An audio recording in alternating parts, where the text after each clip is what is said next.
Petrol, డీజిల్పై ₹3 పెంచి సామాన్య మధ్యతరగతి ప్రజలపై భారం వేయడాన్ని నిరసిస్తూ పెంచిన ధరలను ఉపసంహరించుకోవాలని డిమాండ్ చేస్తూ సిపిఎం వినూత్న నిరసన చేపట్టింది. శనివారం మదనపల్లి పట్టణం మార్కెట్ యార్డు ముందు ఆటోకు తాడు కట్టి లాగుతూ నిరసన తెలిపారు.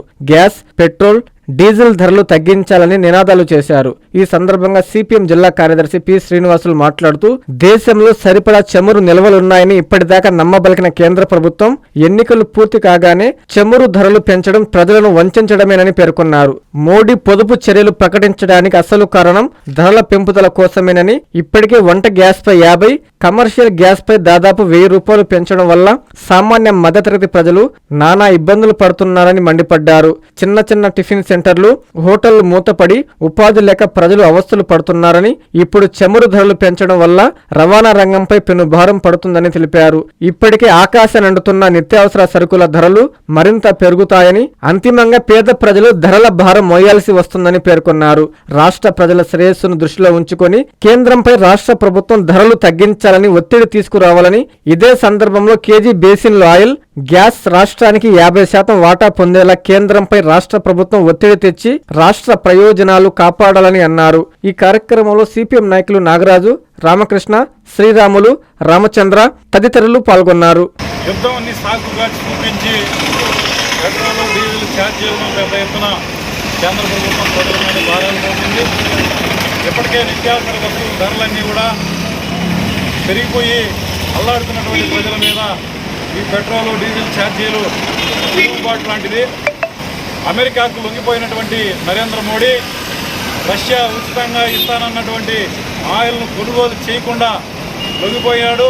అదేవిధంగా ఇరాన్ మనకు చాలా తక్కువ రేటుకు ఇస్తున్నటువంటి ఇంధనాన్ని తీసుకోకుండా అమెరికాకు లొంగిపోయి వ్యవహరించినటువంటి దుర్మార్గమైనటువంటి స్థితిలో ఈరోజు ఆయిల్ కొరత ఏర్పడి ప్రజల మీద భారం వేయడానికి కోరుకుంటుంది. ఇది అత్యంత దుర్మార్గమైనది. ఈరోజు రాష్ట్రంలో కేజీ బేసిన్లో తయారయ్యేటటువంటి గ్యాస్ను గుజరాత్కి తరలించకపోతూ అంబానీ, ఆదానీలకి ఇద్దరికి కూడా కట్టబెట్టేశారు. మొత్తం అంబానీ మయం గ్యాస్ను కూడా చేసి ఈరోజు గ్యాస్ భారాలని ప్రజల మీద మోపుతా ఉన్నారు. ఈ దుర్మార్గమైనటువంటి స్థితిని ప్రజలందరూ కూడా అర్థం చేసుకొని ఈ నరేంద్ర మోడీ వ్యవహరిస్తున్నటువంటి తీరును ఎండగట్టాలని ఈరోజు యుద్ధాన్ని సాకుగా చూపించి దేశం కోసం, ధర్మం కోసం ఆ మాత్రం భరించలేరా అని చెప్పేటటువంటి పద్ధతుల్లో ఈరోజు నిస్సిగ్గుగా బీజేపీ నేతలు వ్యవహరిస్తూ ఉన్నారు. మీకు చిత్తశుద్ధి ఉంటే అంబానీ మీద, ఆదానీ లాంటి పెద్ద పెద్ద కార్పొరేట్ కంపెనీల మీద పన్నులు వేసి ఈ భారాలు ప్రజల మీద తగ్గించాలి. ఇప్పటికే పెట్రోలు, డీజిల్ మీద కేంద్ర రాష్ట్ర ప్రభుత్వాలు రెండూ కూడా దాదాపు ₹50 దాకా పన్నుల రూపంలో ప్రజలెత్తిన భారాలు వేస్తూ ఉన్నారు. ఈ ప్రభుత్వాలకు వచ్చేటటువంటి ఆదాయాన్ని తగ్గించుకోవాలి. ఈ ప్రభుత్వాలు కార్పొరేట్ కంపెనీలకు ఇస్తున్నటువంటి పన్నులను తగ్గించుకోవాలి. ఇది చేయకుండా ప్రజల మీద భారాలు వేయడం అంటేనే మనం మొత్తం ఈ సంపదనంతా కూడా కార్పొరేట్ కంపెనీలకి కట్టబెట్టడానికి ప్రభుత్వాలు పనిచేస్తాయనేటటువంటిది మనకు స్పష్టంగా అర్థమవుతా ఉంది.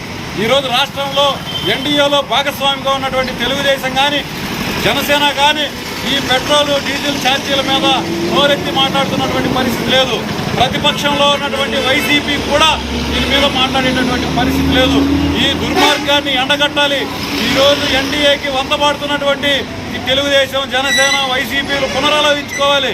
మీరు ప్రజల పక్షాన ఉంటారా, కార్పొరేట్ పక్షాన ఉంటారా తేల్చుకోండి. ఇప్పటికే ప్రజలందరూ కూడా ఆందోళనలో ఉన్నారు. ఈ ప్రజలు కనుక ఆగ్రహం వ్యక్తం చేస్తే ఖచ్చితంగా వాళ్ళ కోపాగ్నిలో దహనమైపోతుందని చెప్పి సిపిఎం తరఫున హెచ్చరిస్తూ ఉన్నాం. కార్పొరేట్ పన్నులు తగ్గించుకొని, కార్పొరేట్ లాభాలు తగ్గించుకొని ఈ పెట్రోల్, డీజిల్ మీద వేసేటటువంటి పన్నులను తగ్గించి ప్రజలకి తక్కువ ధరకే పెట్రోల్, డీజిల్, గ్యాస్ సరఫరా చేయాలని డిమాండ్ చేస్తా ఉన్నాం. ఎన్ఎల్ హాస్పిటల్స్ అత్యుత్తమ వైద్య సేవలు సామాన్యులకు అందుబాటులో. అపార అనుభవం గల వైద్య నిపుణులు doctor Nagendra Prasad Kulari, managing director, గుండె వ్యాధి వైద్య నిపుణులు గారి ఆధ్వర్యంలో cardiology, neurology, surgical gastroenterology, orthopaedic, ప్రసూతి మరియు గైనకాలజీ, పల్మనాలజీ, జనరల్ మెడిసిన్ మరెన్నో పలు విభాగాల వైద్య సేవలు. అత్యాధునిక ఎక్విప్మెంట్ గల ఐసీయూ, ఆపరేషన్ థియేటర్, క్యాథ్లా, 24/7 ఎమర్జెన్సీ మరియు క్రిటికల్ కేర్, అడ్వాన్స్డ్ మిషనరీ గల ల్యాబ్, సిటీ స్కాన్, ఎక్స్రే మరియు సేవా విభాగం గల వర్కింగ్ స్టాఫ్, అన్ని కంపెనీల హెల్త్ ఇన్సూరెన్స్ సౌకర్యం కలదు. అందరికీ అందుబాటులో అత్యాధునిక వైద్య సేవలు అతి తక్కువ ఖర్చులో. ఎన్ఎల్ హాస్పిటల్స్, PVR కళ్యాణ మండపం ఎదురుగా, అన్నమయ్య సర్కిల్ దగ్గర, మాగుంట లేఅవుట్, నెల్లూరు.